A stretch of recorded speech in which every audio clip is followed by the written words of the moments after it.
बात चालू करूं, कुछ सरपंच साहिबान और भी हमारे बीच आ गए हैं जिनका स्वागत नहीं हो पाया था। मैं छंगा जी से रिक्वेस्ट करूंगा कि साथ साथ वो इनका स्वागत भी करते रहें। एक तो ये बेला के सरपंच अरसलन भी यहाँ पर हैं और वेद प्रकाश हमारे सरपंच साहब तरोंडर ये भी बता रहे हैं। छंगा भाई आप इनका स्वागत करते रहें साथ साथ। भाई आप भी आ जाओ। हो गया। आज कुंडा का बास हमारे सीकरी के एक मोहल्ला कहें, एक पट्टी कहें में इस स्वागत समारोह में मेरे साथ उपस्थित मंच पर सबसे पहले मेरे वालिद साहब हाजी शेर मोहम्मद जी, उनके साथ बैठे हैं प्रधान आरिफ पंचायत समिति नगर, उनके साथ एक और शख्स बैठे हैं, इनका नाम भी आरिफ है। ये नकटपुर के रहने वाले हैं और ऑस्ट्रेलिया में रहते हैं। तो वही खड़े हो जाओ आप भी, आपके लिए भी लोग देख भी लें। ये 5-7 साल पहले ऑस्ट्रेलिया गए, वहां पे रियल एस्टेट का काम करते हैं और 100-500 करोड़ की प्रॉपर्टीज बेचते हैं। तो एक किसान का बेटा अपने घर से निकलकर पढ़ाई तरक्की बहुत अच्छा काम कर सकता है अगर वो मेहनत करे तो। और यहाँ उपस्थित हमारे सीकरी के सरपंच कहूंगा, तो पूर्व सरपंच कहने की जरूरत नहीं, सही बात आपने करेक्ट कर दिया। पूर्व तो वो हो गया जिस बात को नया आ गया। तो सीकरी पंचायत के आखिरी सरपंच और पूर्व जिला परिषद सदस्य श्री लखवीर सिंह जी, हमारी पंचायत समिति के सारे सरपंच साहिबान की सरपंच संघ के अध्यक्ष जाकर सरपंच दुंदावल से, और यहाँ मौजूद सारे सरपंच साहिबान, पूर्व सरपंच साहिबान, दूर दराज से आए हमारे इलाके के जिम्मेदार साथी, बहादुर जी अब्दुल जी पीपलू से बैठे हैं, अलादीन लंबरदार साहब और दूर दूर से सब लोग यहाँ मौजूद हैं। आप सबका बहुत बहुत शुक्रिया, बहुत बहुत इस्तकबाल हमारे कस्बे के अंदर, और खास तौर पर हमारे इन कस्बे वासियों का बहुत बहुत शुक्रिया जिन्होंने इन सबका इतने प्यार से, मोहब्बत से सबका आदर और मान सम्मान किया, सबका रेस्पेक्ट की। सबसे पहले तो मैं आप सबको ये बताना चाहता हूँ कि जो प्यार और मोहब्बत आप लोग से हमें मिलती है, मैं इसका बहुत दिल से शुक्रगुजार हूँ, क्योंकि यही एक वो ताकत है जो मुझे इस काम में, इस राजनीति में, इस संघर्ष के लिए प्रेरणा देती है, ताकत देती है। तो आपकी प्यार और मोहब्बत के लिए बहुत बहुत मुबारकबाद, बहुत बहुत शुक्रिया। दोस्तों साथियों, मेरा जन्म आप लोगों के बीच में हुआ। ये 10-5 खेत छोड़कर हमारे यहाँ खेत है, और इसी मोहल्ले से हम बचपन से गुजरे हैं। खेतों पे जाते वक्त, काम करते वक्त, यहाँ के हर एक रहने वाले, आज जो बुजुर्ग भी हो गए, कुछ उम्र दराज भी हो गए, हमने बचपन से उन्हें यहाँ देखा है। आपके बीच में खेले हैं, कूदे हैं, निकले हैं यहाँ से, और आपकी दुआएं रही, विदेशों में पहुंचे। बड़ा आसान नहीं होता एक किसान को अपने बच्चों को अच्छी शिक्षा देना, क्योंकि आज महंगाई का जमाना है। तो मेरे वालिदैन ने बहुत मेहनत करी कि हम सारे भाइयों को दिल्ली भेजा पढ़ने के लिए। दिल्ली में आज भी अगर आप कोई कमरे पे या जयपुर अलवर में कमरे पे अगर किराए पे कमरे लेकर रहते हो, तो आपको पता है किसानों को कितनी मेहनत करनी पड़ती है। उन्होंने अपनी खुशियों को मार के उसने अपने लिए अपनी जरूरत के सामान ना खरीदे हो, पर हमें वहां भेजा ताकि हम अच्छी तालीम हासिल कर सकें। और ये प्रेरणा उनको मिली हमारे कस्बे के बाजार के लोगों से। आज यहाँ जयंती सिंगल जी बैठे हैं, राम प्रसाद जी बैठे हैं, संतोष भाई साहब बैठे हैं। तो ये जो कस्बे के बाजार के लोग हैं, इन सब से ये प्रेरणा मिली कि भाई शिक्षा आप हासिल करें, अच्छी पढ़ाई पढ़ें, ये एक तरक्की का रास्ता है। ऊपर वाले ने आशीर्वाद, आप दुआएं सुनी, दिल्ली से ऑस्ट्रेलिया पहुंचे, वहां मेहनत करी, कारोबार किया, बहुत तरक्की मिली। लेकिन जब यहाँ आते अपने घर को देखते हैं तो लगता था कि अब अपने घर के लिए, अपने गांव के लिए हम क्या कर सकते हैं। क्योंकि आदमी, यहाँ भी बहुत लोग कारोबार करते हैं, जो आदमी कारोबार करता है, बिजनेस करता है, अपने लिए करता है, अपनी खुशियां देखता है, लेकिन किसी और के लिए क्या, उस कारोबार में, उस तरक्की में, उस कामयाबी में किसी और की क्या हिस्सेदारी। तो मेरे परिवार वालों ने भी सुझाव दिया कि हमें ये काम करना चाहिए ताकि हम आने वाले वक्त में इस इलाके के लिए कुछ बदलाव ला सकें। बहुत से लोग कहते हैं यार स्कूल खाली खोल लो और समाज सेवा कर लो, लेकिन जब पूरी विधानसभा की बात होती है, अगर आपको इलाके में बदलाव लाना है तो आपको उस ताकत में हिस्सेदारी चाहिए जहां से बदलाव होते हैं, और वो है राजस्थान की सबसे बड़ी पंचायत विधानसभा। उसके लिए मैंने कोशिश करी 2013 के अंदर, और मैं बहुत बहुत शुक्रिया अदा करना चाहता हूं आप सभी का। सबने बहुत मेरा सपोर्ट किया और मुझे बहुत बड़ी तादाद से मुझे वोट दी।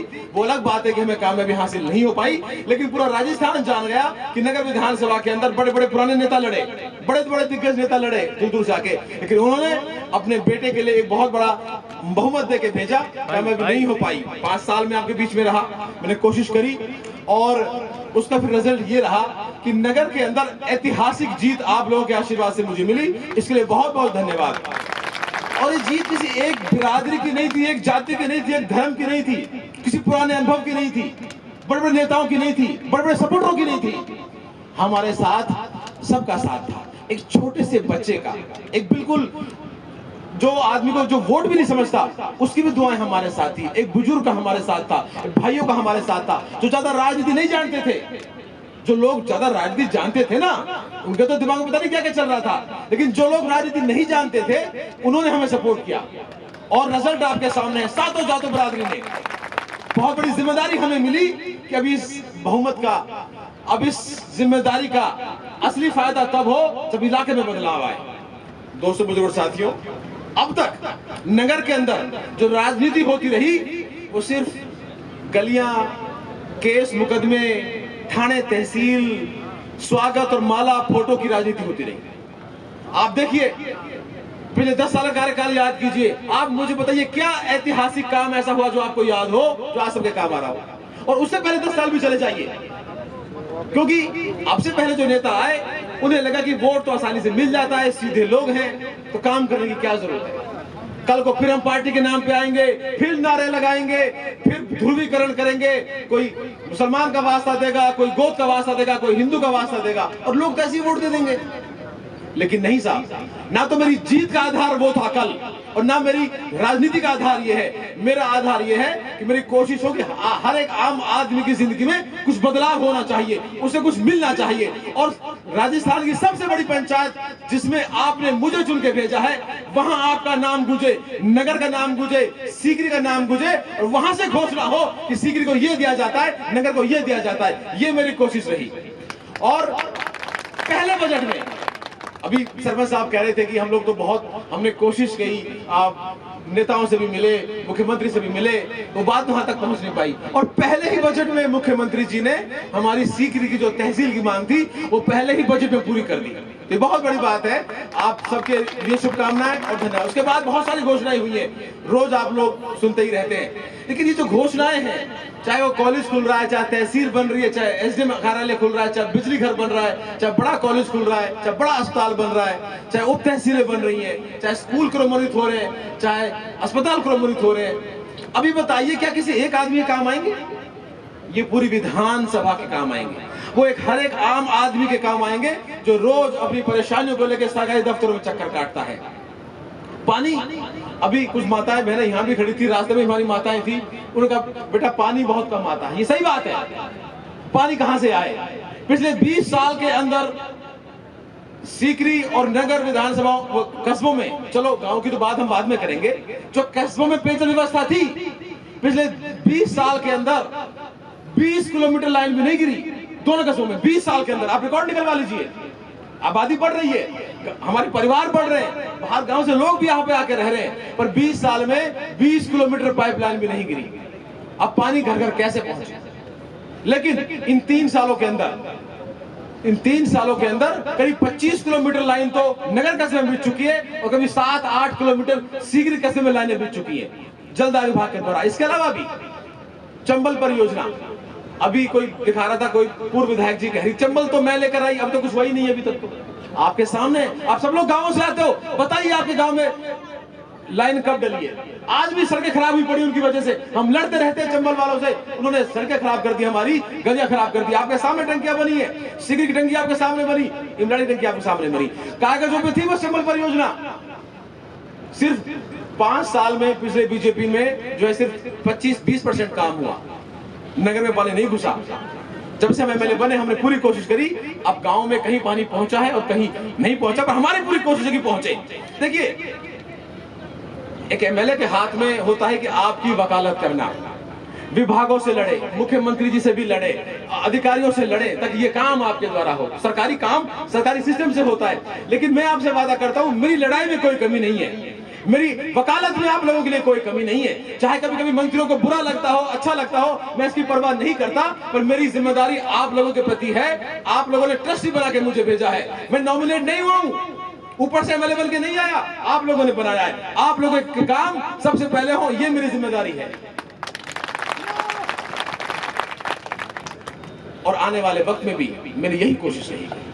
मैं अपने विरोधियों से पूछना चाहता हूं, जो नगर के अंदर जो है कि जाति धर्म की बात करके उल्टी सीधी बकवास करते हैं, भाई मेरे कामों की आलोचना करो।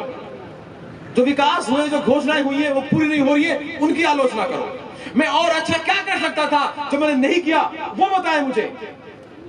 लेकिन उनके पास इन सब बातों का कोई जवाब नहीं है। अभी आपने देखा 5-7 दिन पहले यहां एक अखंड भारत का एक वो हुआ। अखंड भारत का मतलब है कि आजादी से पहले कभी जिस तरह का भारत हुआ करता था, अफगानिस्तान, पाकिस्तान, बांग्लादेश, ये सब भारत में मिल जाए, तब जाके वो अखंड भारत बने।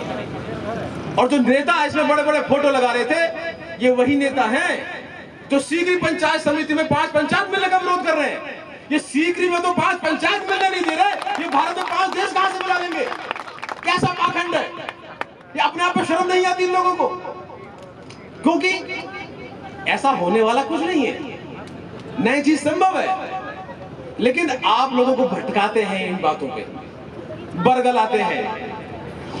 और करंट जो केंद्र में सरकार है या इनकी पार्टी के जो नेता हैं, इनकी तो यही एक्सपर्टीज है, बस लोगों को भटकाओ, बहकाओ, ताकि वो पुराने मुद्दों से हट जाएं।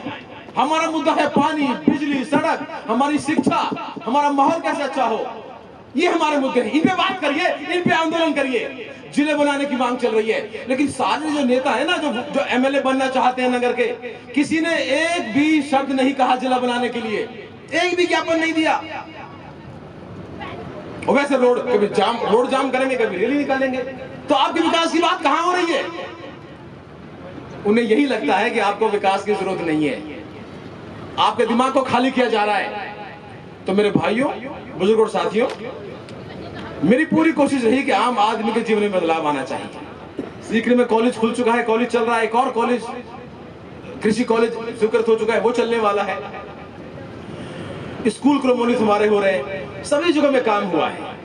लेकिन फिर भी अगर कोई कमी रह गई हो तो मैं एक सिर्फ पहली बार का एमएलए हूं, आपने पहली बार मुझे बना के भेजा है। कुछ कमियां रहेंगी, कुछ गलतियां होंगी, इन्हीं से सीखूंगा।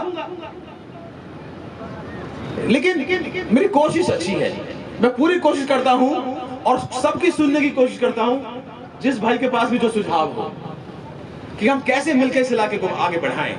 और इस इलाके की तरक्की तभी होगी जब हम मिलजुल कर आगे रहेंगे। अभी सरपंच साहब कह रहे थे लखवीर सिंह जी की भाईचारा है तो ही आगे बढ़ेगा। बिल्कुल, वो अखंड भारत में जो एक बड़े नेता आए थे, धार्मिक गुरु, उन्होंने भी बात कही। आप सोचिए, अगर उनकी सीख सुनना चाहते हो, अगर उनको मानते हो तो, अगर पाखंड करके उनको दिखा के राजनीति करते तो अलग बात है। अगर उनको मानते हो तो सुनो उनकी बात। उन्होंने कहा कि अंग्रेजों ने हिंदू मुसलमान को लड़ा के देश कमजोर किया है। जब हिंदू मुसलमान लड़ेंगे देश कमजोर होगा। कम से कम अपने नेता की बात मान लो, पूर्वज की बात मान लो, संत की बात मान लो। और आज कांग्रेस पार्टी 70 साल से देश में यही कोशिश करती रही कि सबको साथ लेके चला जाए, सबकी सुनी जाए, कोई जाति धर्म हो। आज राहुल गांधी जी देश में एक भारत जोड़ो यात्रा निकाल रहे हैं, पूरी कोशिश कर रहे हैं कि साहब जनता के मुद्दों की बात हो। लेकिन कल आपने देखा पूरे देश में चीते आ गए, चीते आ गए, चीते आ गए। अरे भाई, इन चीतों से हम और आपको कुछ लाभ होने वाला है क्या? हमें क्या फर्क पड़ता है चीते आने से? बताएं। हमें फर्क पड़ेगा कि हमारे बच्चों को नौकरी आए, ये तेल सस्ता हो जाए, ये आटा सस्ता हो जाए, हमारे किसानों को उनकी फसल की अच्छी कीमत मिल जाए, उससे तो जिंदगी में फर्क पड़ेगा। लेकिन यही इस पार्टी की जो है एक्सपर्टीज है कि जनता को इन मुद्दों से हटा लेना। सब कुछ है, चीते आ गए साहब, अब देश की सारी समस्या सॉल्व हो जाएंगी इन चीतों से। चले आए हैं, अच्छी बात है, लेकिन जो मूलभूत सुविधाएं हैं जिसे हजारों करोड़ों, और अब चीते का तो बड़ा खुशी मनाई जा रही है, लेकिन गाय पूरे देश में आज रोज गाय मर रही है। कहां है वो गौरक्षक, कहां है वो पार्टियां? गाय की जो बीमारी, लंबी बीमारी चल रही है, लगभग